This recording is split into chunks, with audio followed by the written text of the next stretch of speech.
The Victorian Greens want children to be able to inject themselves with drugs at a government injecting facility, which raises the question, what drugs are the Victorian Greens on?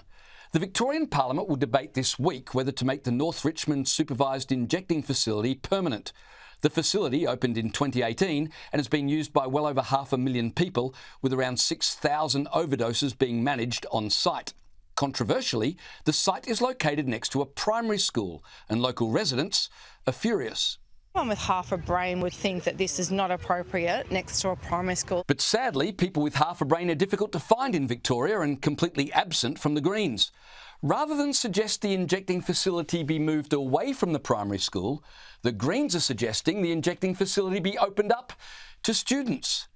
Honestly, progressive politics is now an inside joke where politicians and activists compete to see who can come up with the most ridiculous proposal and then laugh together at how far they can push it. Greens drug harm spokesman Aiv Puglielli said the idea to let kids shoot up was based on expert health advice. You have to love it when politicians trot out the old expert health advice line in defence of the indefensible, as if the rest of us are supposed to suddenly discard our common sense because a 20-something-year-old artist turned Greens politician used those magical words.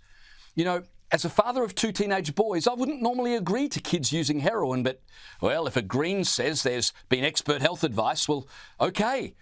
I'd sure like to hear from the health expert recommending taxpayers help kids maintain their drug habit. The Greens also want pregnant women to be able to use heroin at the drug injecting facility because, well, you can't start children on drugs too soon, can you? I'm going to bet I could find more experts willing to advise that Victoria would be healthier without the Greens. But I digress. Greens MP Tim Reid explained to Neil Mitchell today how preventing kids from using the injecting room to get high on heroin would be a form of discrimination. Yep, that was seriously his argument. He said that when the injecting room was first proposed, there were rules against kids using it. But those rules were never put in place because the Greens actually believed kids shouldn't use the injecting room. Now, we understand why those rules were put in. They were put in really to make the whole thing politically acceptable when the legislation first went through Parliament. Right. And now that the injecting room is up and running, the Greens argue that turning away kids who want to stick a needle in their arm, well, that would amount to a form of prejudice. This is now a health service. It's functioning as a health service. They're treating, I think, something like half a dozen overdoses a day. And so, you know, we don't tell people they can't come into the emergency department because they're doing things we disapprove of. Well played, Greens. Well played. But Greens MP Tim Reid wasn't done with his rhetorical gymnastics. Listen to this. You know, it's a slippery slope when health workers start saying, I don't like what you did, so not going to treat you. Slippery slope. So the Greens say we need injecting rooms. But don't worry, it's only for adults at risk of overdosing, and we'd never let pregnant women or children use it.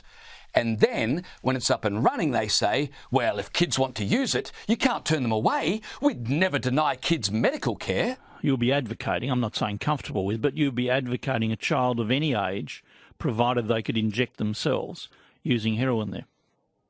Yes, but bear in mind, I think let's use the language accurately, that what we're advocating for is that they are not turned away. Yep, kids of any age should be allowed to shoot up.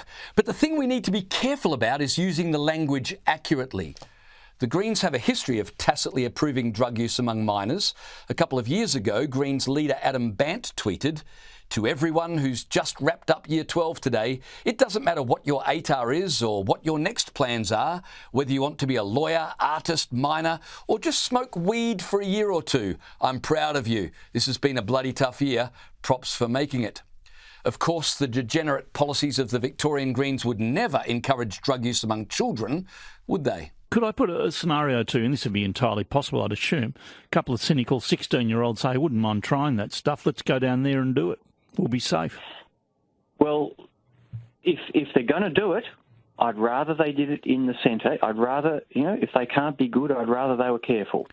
And you know, I'm not going to advocate for them going to buy the stuff, but if they're going to do it, I'd rather they did it with a nurse nearby so that they get home that night. Well, it's good to know that the Greens aren't advocating for children to go out and buy heroin yet.